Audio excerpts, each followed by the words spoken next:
Okey, so ini saya nak contoh kat tuan-tuan dan puan, hemodialisis berkekalan adalah keperluan dia 3 kali seminggu.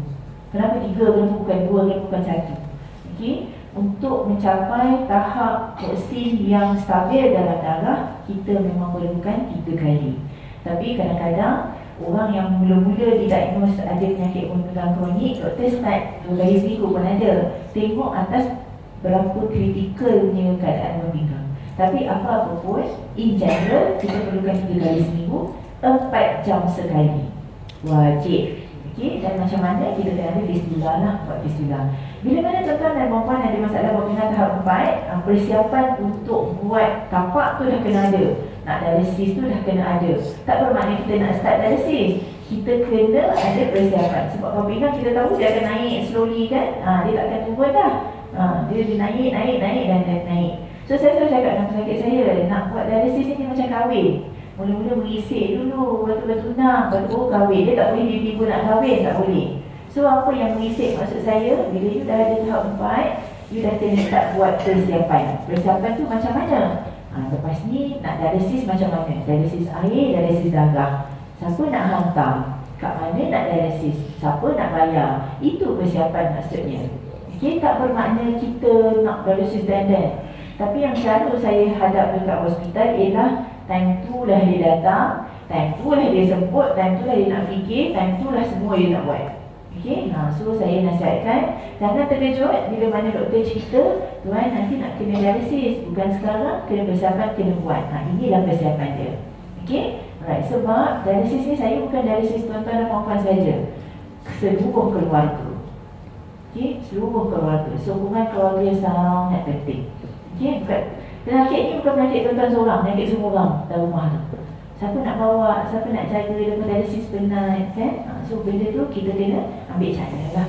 Okay, ini adalah contoh-contoh tapak lah. Kalau tuan-tuan tengok, tapak sebenarnya dia bukan macam ni. Dia tidak timbul, dia rata je. Kadang-kadang kita tak perasan pun. Okay, dia duduk dekat tapak tangan kita punya sini lah, sini ataupun sini, kiri ataupun kanan, bergantung kepada salur darah mana yang elok dan besar. Sebenarnya dia adalah prosedur pembedahan yang minor. Minor maksudnya dia bukan kata operation besar tu, tidaklah. Okay, kita akan cantumkan salur darah kita kat dalam ni untuk jadikan dia besar supaya jarum daripada mesin tu boleh sambung. Itu aja persiapan dia. Okay, bila mana you lama dialisis, salur darah tu boleh bekak. Itu pasal dia jadi rupa macam ni. So kalau boleh kita tak nak lah. Okay, so dialisis macam saya cakap, hemodialisis memang perlu 3 kali seminggu, 4 jam 1 hari. Okay, alright. Nombor 2, kita ada peritoneal dialisis. Apa itu peritoneal dialisis? Ia adalah dialisis air. Okay, apa beza dengan dialisis perut? Apa beza dialisis air dengan dialisis darah? Dialisis air, tuan-tuan dan puan-puan perlu buat kat rumah. Tak perlu datang ke hemodialisis center. Dan dia tak perlukan tapak, tapi diperlukan satu tiup di perut, yang macam gambar yang tengah tu. Kita akan masukkan satu tiup getah di perut, dan dia macam mesin-mesin. Tuan-tuan masukkan air bersih, keluar air kotor. Langkah tersebut kena buat 3 ke 4 kali 1 hari. So kalau jenis yang suka berjalan anak lah merata semua kan, ini mungkin sesuai dengan tuan-tuan dan puan-puan. Macam mana saya decide yang ini kena cuci darah, yang ini kena cuci air? Ini semua adalah preference tuan-tuan dan puan-puan. Nak apa? Nak buat apa? Boleh pilih. Okay, boleh pilih bergantung. Nombor 1, keupayaan jantung. Masalah kesihatan jugalah. Kalau jantung tak kuat, kita tak galakkan untuk dialisis darah. Sebab nak pusing darah dalam mesin, kita perlukan jantung yang kuat. Okay, jadi kalau cuci air, dia lebih gentle. Sebab dia tak perlukan apa-apa. Masuk air, keluar air kotor. Masuk air bersih, keluar air kotor. Tapi kena buat manual lah. Okay, kalau mata tak nampak, mata kecil manis, dan kena ada assistant. Dan cuci air kena buat hari-hari di rumah. Okay, bukan kata selang 1 hari macam hemodialisis lah. Okay, kena buat hari-hari. So, masuk air kotor, masuk air bersih, keluar air kotor tu kena buat 4 kali 1 hari. Okay, ada 3 ke 4 kali. Sebenarnya lebih convenient. Nak gerak pun boleh, nak jalan boleh lah. Maksudnya pagi sebelum pergi pasar, masukkan air bersih dulu. Balik pasar tu buatkanlah air kotor. Okay, masak-masak, lepas masak masukkan air bersih. Maksudnya proses tu berterusan. Okay, so dia pun memerlukan minor operation juga lah untuk masukkan tube. So rupa dia macam ni. So kami tengok TV baring kan, masuk air, lepas tu keluarkan air. So memang convenient lah. Bagi mereka yang masih bekerja, kita memang galakkan untuk cuci air lah. Okay. Sorry? Air? Oh, dia bukan air paip rumah. Bukan. Dia memang air yang khas lah. Kita panggil kalau dialisis. Memang air tu kita ambil di hospital. Jadi masukkan di rumah. Jadi masukkan di rumah. Ingatkan air korek. Jangan. Air korek yang boleh saya pun tak boleh. Okay? Clear ke? Alright. So, tetapi saya nak bawa tuan-tuan dan puan-puan hari ini. Saya tak pasti kalau tuan-tuan pernah dengar mengenai pemindahan buah pinggang. Okay? Pemindahan buah pinggang. So, ini adalah contoh pesakit lah yang buat perluan dialisis So, ni yang cuci air tu lah yang masuk dan keluar kan.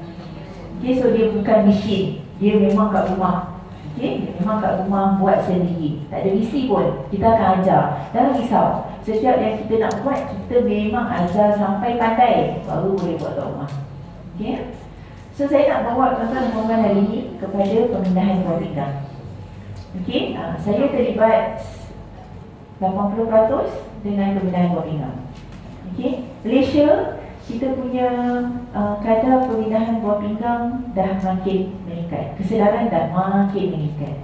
Tuan-tuan jangan geleng dulu sebab kita tak tahu siapa yang perlu buah pinggang kita dan kita perlukan buah pinggang siapa. Okay?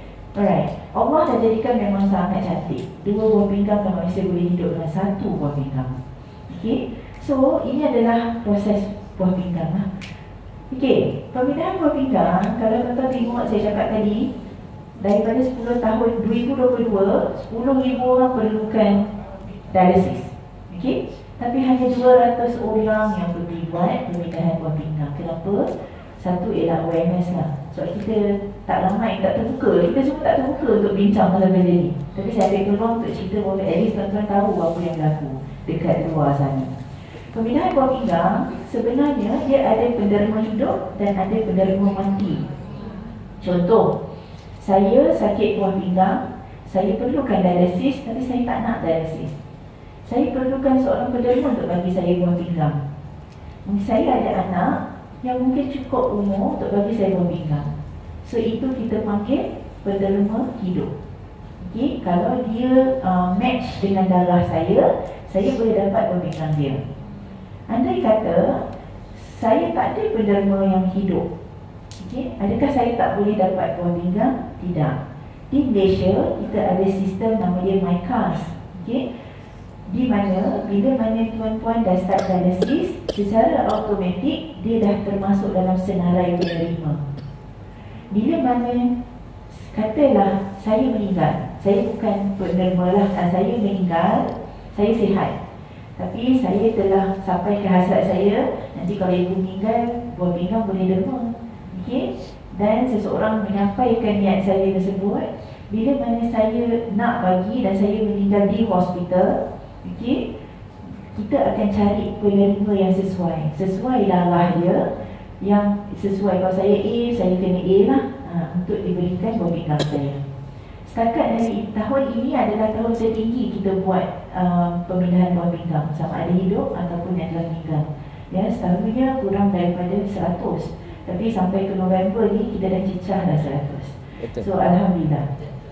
Yang kata dia meninggal, ni dia kata boleh ambil buah pinggang itu, adakah dia secara bertulis ke atau? Okey, ada 2 cara pun. Satu, ada orang yang memang, saya akan go through lepas ni. Ada satu yang memang kita dah berikrar untuk kita menderma. Ni kan nampak kad hijau tu.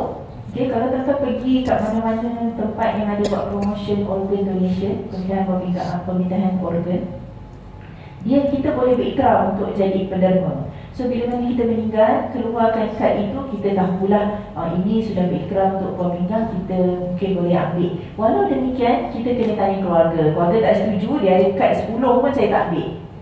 So keluarga kena setuju dulu untuk bagi.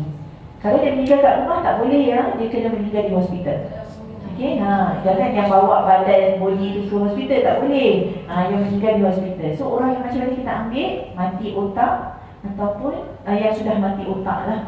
Sama ada dia dapat stroke yang teruk ataupun dia dapat serangan jantung yang teruk, tetapi buah pinggang masih berfungsi dengan baik. Okey, setakat hari ini penerima saya paling tua adalah 84 tahun, baru 2 minggu lepas dia berkota baru. 84 tahun kan. Kalau nak kira buah pinggang dah tua sangat kan. Tapi tua jugalah, macam saya cakap lah, dia tua, buah pinggang pun tua. Tapi alhamdulillah penerima buah pinggang tersebut kini dah tak perlu dialisis. Okey. Okey, tahap dia umur, adalah pahala berpanjangan untuk si nanti. tahap umur untuk menerima buah pinggang tu macam mana? Katanya kalau siapa yang boleh menerima? Kalau dah tua berisiko katanya. Okey. Alright. Okey. Sebelum tu, siapa yang boleh menderma dan siapa yang boleh menerima? Okay. So, saya cerita yang boleh menerima dulu. Sebab yang menerima ni adalah mereka yang memerlukan dialisis. Maksudnya tahap 5 tadi itulah. Okay. So, sesiapa yang boleh menerima, semua orang yang ada masalah buah pinggang tahap 5. Okey, clear. Umur setakat hari ini, okay, kita consider 65 dan ke bawah. Tetapi jika dia tak ada masalah kesihatan yang teruk, kita boleh consider dia sebagai penerima juga. Tapi sebelum dia jadi penerima tu, kita kena screen dululah, check dulu darah dulu, check semua, baru kita boleh considerkan okay, dia tu sebagai penerima. Jika dia dah start dialisis, macam saya cakap lah, okay, katalah dia nak menjadi penerima hidup. Okay, anak dia nak bagi kat dia, anak dia kena sihat, dia pun kena sihat. Okay, so dia ni kita tahu dia memang ada end-stage kidney disease kan, tahap akhir. Tapi kena tengok jantungnya, kena tengok ada kanser ke tidak. Ya, kita bergantung kepada jangka hayat juga. Ya, kalau mereka yang kita expected life expectancy dia, jangka hayat dia berkurangan, mungkin pemindahan buah pinggang ni tidak perlu untuk dia lah. Alright, tapi kalau yang kita expect buah pinggang dia jangka hayat dia masih panjang, dan kita buat consider. Tapi in general, macam mana boleh garanti yang pemindahan tu dua-dua akan selamat?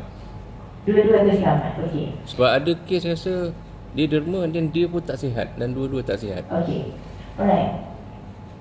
Ini bergantung kepada center to center. Di Malaysia hanya 2 center di bawah kerajaan, di bawah hospital kerajaan yang buat. Okey, iaitu Hospital Kuala Lumpur dan Hospital Selayang. 2 center ni. Katalah you meninggal di mana-mana lah, di Hospital Kuala Baru, di Hospital Kuala Terengganu, dan you berniat untuk menderma, buah pinggang tersebut akan diterbangkan ke Kuala Lumpur. Okey, naik ke terbang sampai. Okey, dan kita akan cari penderma dan bagi kat dia lah, buat operation di center tersebut. Seperti saya di Hospital Kuala Lumpur juga, ratusan kejayaan kami bergantung kepada reputasi, ialah 97-98% keberkejayaan dia lah. Okay, so 2-3% yang tak berjaya, nombor 1 sebab masalah jantung, nombor 2 ialah berlaku darah beku pada bila kita nak sambung tu. So itu 2% yang so far kita tak berjaya. Tapi all in all, ratusan keberjayaan pemindahan buah pinggang di center kita adalah 97-98%. Okay, so sebenarnya dulu sebelum saya inform dalam cerita, saya rasa macam nak buat buah pinggang susah dia kan, nak cari kat mana, nak tu kat mana. Sebenarnya bisnes saya dekat hospital tu hari-hari, dan saya rasa macam wah, bila kita duduk dengan orang yang sakit dan dia dah dapat buah pinggang baru, itu adalah satu sinar yang, dan dia tak perlukan dialisis. Itu adalah satu benda yang kita tengok dia, itu macam itu adalah kepuasan saya bekerja lah. Okay, jangka hayat jangka hayat buah pinggang hidup, buah pinggang daripada orang yang hidup, dia boleh lasted sampai 15 ke 20 tahun, bergantung kepada keadaan lah. Biasanya siapa yang boleh menderma? Okey, penderma hidup. Penderma hidup, orang tu adalah orang yang berumur kurang daripada 60 dan ke bawah. Right? Satu. Yang kedua, dia mestilah bebas penyakit-penyakit kronik. Okey, Yang ketiga, penyakit kronik itu maksudnya kencing manis, darah tinggi, kanser, HIV, hepatitis, itulah penyakit kronik. Nombor 3, bila mana kita nak menderma, selepas dan sebelum menderma, dia kena sihat. Okey, sebelum dan selepas menderma, dia kena sihat dengan satu buah pinggang. Okey, sebenarnya pendermaan buah pinggang ini adalah selamat. Okey, dia adalah komplikasi jangka pendek dan komplikasi jangka panjang lah. Okey, tapi komplikasi jangka pendek tu macam biasalah, komplikasi operation kan, kita masuk ubat, dia kena GA, general anesthesia. So kalau penderma hidup, penderma dan penerima masuk OT sama-sama, sebelah-sebelah. Ambil dari sini, pasang ke sini. Yang ni pun keluar, tu pun pasang dan keluar. Okey, so komplikasi pembedahan, operation, pendarahan, jangkitan kuman, surgery masuk tiup kan, itu adalah komplikasi surgery lah. Tapi apa komplikasi jangka panjang untuk si penderma? Ialah penderma hidup, ya. Nombor 1, ada risiko buah pinggang dia, fungsi buah pinggang dia berkurangan. Okey, nombor 2, bila buah pinggang kerja satu, dia akan kerja lebih kuat. Bila dia kerja lebih kuat, dia punya protein tu tak boleh nak menapis dengan elok. So ada kemungkinan dia dapat protein sikit dalam badan. Yang ketiga ialah kenaikan tekanan darah. Okey, tetapi apa yang saya sebut 3 perkara ini hanya berlaku dalam 30 ke 40% daripada keseluruhan penderma. Tak semua penderma jadi macam tu.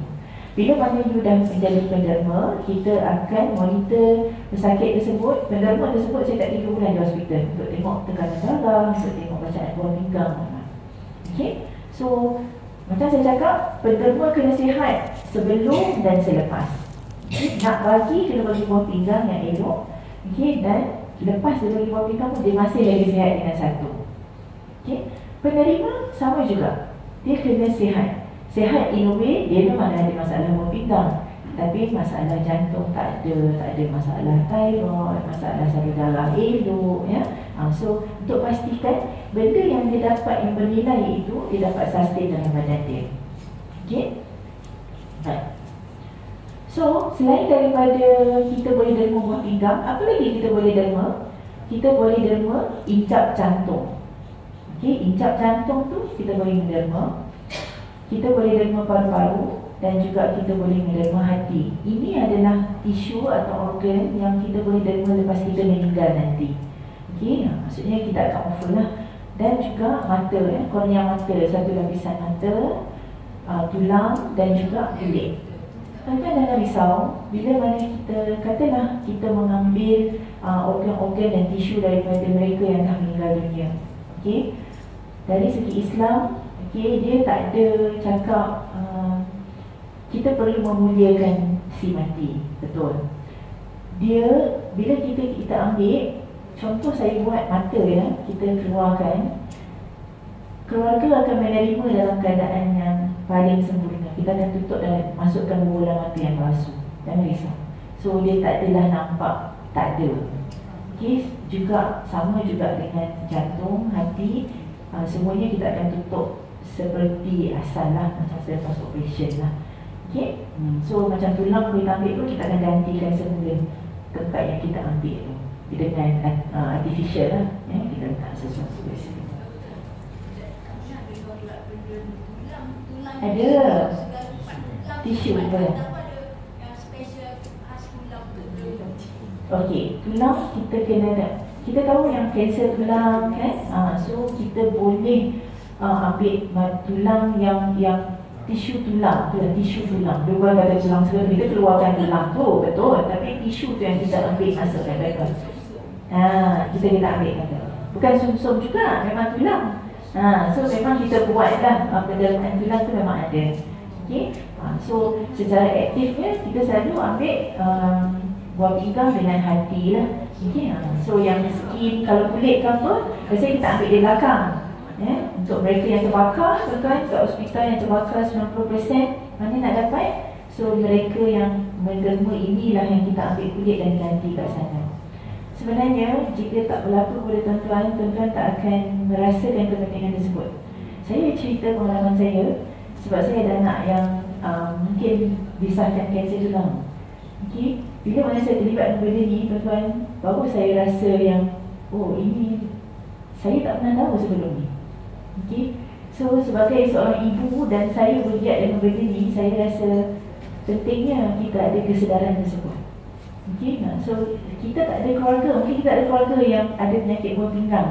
So kita tak tahu macam mana struggle ni orang yang ada penyakit buah pinggang dan mendapat buah pinggang baru. Saya rasa kalau boleh saya bawa pesakit saya yang datang yang dah dapat buah pinggang baru. Pernah ada yang sujud syukur di dalam OT setelah dialisis 25 tahun, akhirnya dapat buah pinggang. Tuan-tuan, kalau tengok mereka, subhanallah, ya, benda yang nak diberi adalah satu benda yang precious, yang paling bernilai untuk mereka. Ya, so kita tak rasa sebab kita hanya dengar, kita tak tengok. Tapi bila mana kita bersama mereka, kita tahu macam mana keadaannya sebenarnya. Sebenarnya benda ni tak semua. Saya yakin dalam ni mungkin satu atau dua saja yang telah menjadi penambil kerah, menjadi penderma. Mungkin juga tak ada. Right? Tapi jangan takut tuan-tuan dan puan. Berikrar dengan memberi adalah dua benda berbeza. Tuan-tuan boleh berikrar untuk jadi penderma, tapi bila mana tuan-tuan meninggal, belum tentu tuan akan jadi penderma. Sebab apa-apa pun kita akan kembali kepada keluarga bila mana tiba di keadaan itu. Jadi kalau keluarga tak bagi, kita pun tak ada nanti. Tapi sebenarnya ini adalah pahala pemandangan sebenarnya.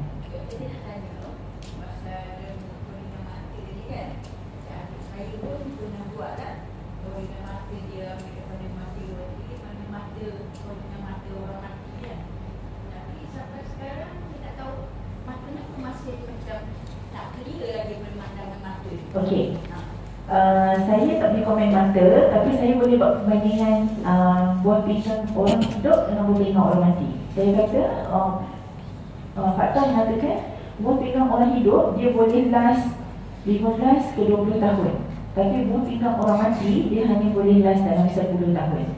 Walaupun 10 tahun, tempoh tu adalah satu tempoh yang panjang, yang lama. Kalau saya dah ada 25 tahun, umur saya 40, untuk hidup 10 tahun lagi saya nak, kan? Untuk bebas macam tuan-tuan dan puan saya nak. Cuma apa yang saya nak tekankan ialah quality lah. Okay? Bila mana meninggal, kita punya tekanan darah akan rendah, ya? Kita punya ni, sebab tu saya kata yang hanya boleh menderma untuk pendermaan yang meninggal hanya di hospital. Bila mana begitu, doktor kena maintainkan tekanan darah supaya pastikan organ-organ ni terjamin dalam keadaan yang cukup, darahnya, toksinnya, kan? So itu yang kita buat di hospital. Okay? Betul.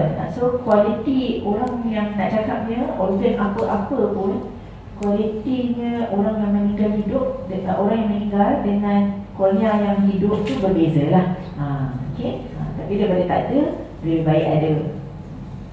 Okay? Sorry? Oh, ikrar, okey. Sebenarnya di setiap hospital dia memang ada center, dia ada satu badan yang memang kontrol, yang memang terima mereka yang berikrar untuk, yang mereka yang sudi untuk menderma. So boleh hadir ke mana-mana hospital Gajah pun ada, HUPM ada, kita HKL dekat luar tepi jalan tu pun ada. Dia memang ada satu booth.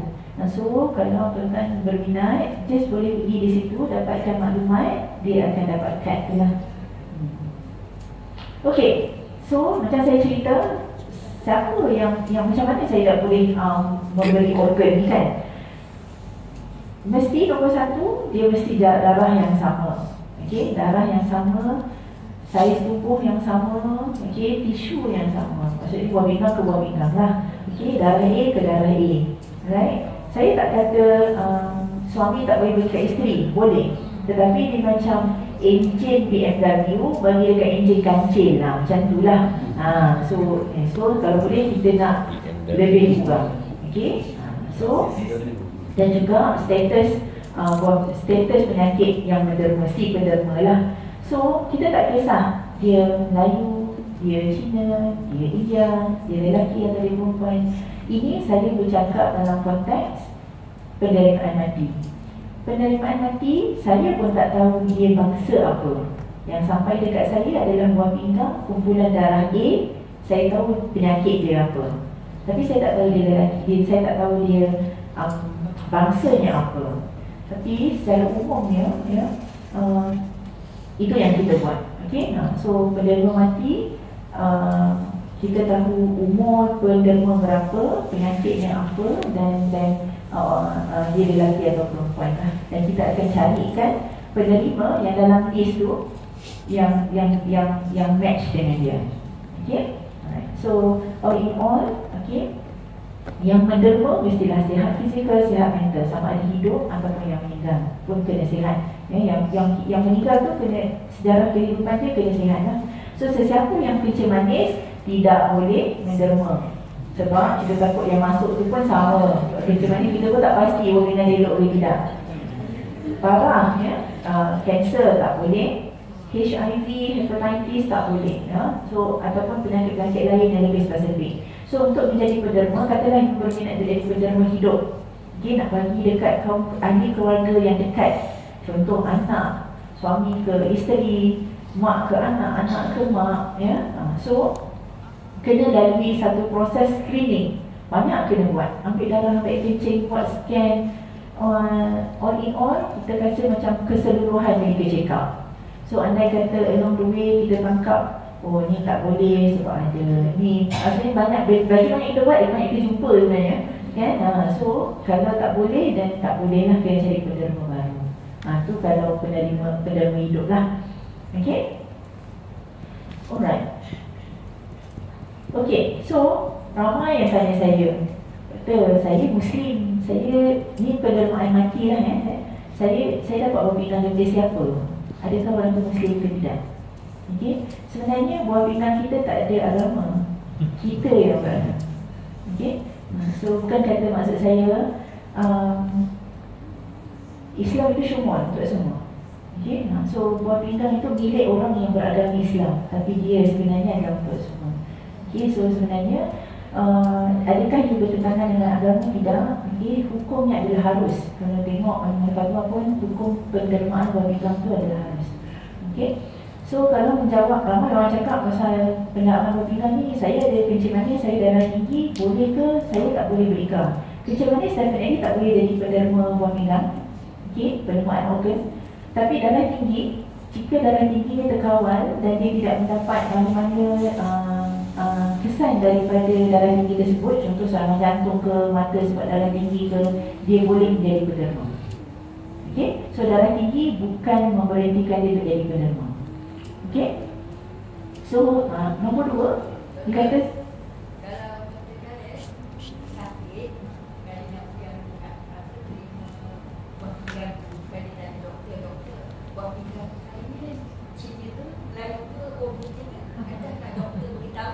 saya pun tak tahu. Saya tanya saya pun tak tahu. Sebab datang kat saya, buah pinggang itu umurnya sekian-sekian, lelaki atau perempuan sahaja, dan bersakit penyakit dia selepas. So Cina melaluinya, saya pun tak boleh beritahu. Bukan saya tak boleh beritahu, saya pun tak tahu. Okay, itu adalah memang ada regulation lah. Dia memang ada satu regulation yang bahagian pendermaan organ ni lah. Betul, dari segi jantina ada beza. Jantina kita tahu. Tak apa ni yang jantina lelaki atau perempuan tu, dia punya buah pinggang sama ke? Maksudnya ialah penderma mati ke ni? Benda tak sama dia hidup atau mati. Boleh. Maksudnya kalau penderma hidup, yang penting nombor 1, darah dia kena match. Darah A dengan darah A, B dengan B. Okay, jantina tak apa. Suami ke isteri, isteri ke isteri boleh. Adik ke kakak, kakak ke adik boleh. Janji dia match. Okay. So adakah saya terlalu tua? Itulah saya cakap, umur penderma saya 84 tahun, yang paling tua. Okay. Adakah keluarga kena charge untuk pendermaan organ ni? Apparently dia tak ada charge apa-apa pun. Okay, tuan nak bagi organ tuan, kita tak charge apa-apa. Okay, cuma dia hanya perlu menampung kos nak ke bumi si mati itu saja. So tak ada charge pun. Kita tak akan bayar dia pun tak akan bayar kita. Right? So apa ni? Kalau lah tuan, dia kata doktor tidak akan berusaha menyelamatkan nyawa saya kalau saya dah berikrar nak jadi penderma, tidak akan. Okay, bila mana tuan hadir ke hospital dengan keadaan yang teruk, kita akan berusaha dulu. Okay, bukan yang kita datang-datang nak derma ke tidak macam tu. So bila kita dah sahkan kematian otak, itu pun test tu pun kita kena buat 2 kali 6 jam kemudian. Maksudnya kali pertama kita buat, 6 jam kemudian kita kena buat. Doktor semua dah sepakat ini dah kematian otak. Maksudnya kita tak boleh go further lah. Dan baru kita open discussion untuk benda ni. Dan ini tiada paksaan tuan-tuan. Kalau rasa tak nak dan tak nak, boleh stop di situ saja. Kita takkan back. Tak boleh, tidak. Ya.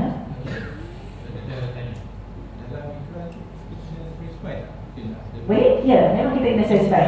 4 organ yang saya beritahu dengan 4 isu tu, tuan boleh tanda tuan nak bagi apa. Nak bagi kulit saja pun boleh. Okay, so tak semestinya kena bagi all in package 4-4 tambah-tambah tidak. Kita perlu jalani pemeriksaan tak?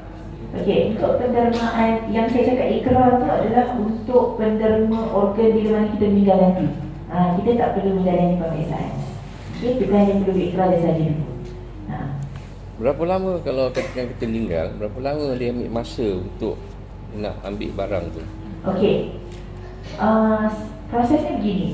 Bila mana tuan masuk hospital, disahkan kematian otak, okey, doktor dah confirm semua, kita akan open discussion untuk pendermaan organ. Organ apa yang keluarga nak bagi, dan kita kena cari penerima. Tu yang kita buka list panjang tadi tu, satu Malaysia punya list tu.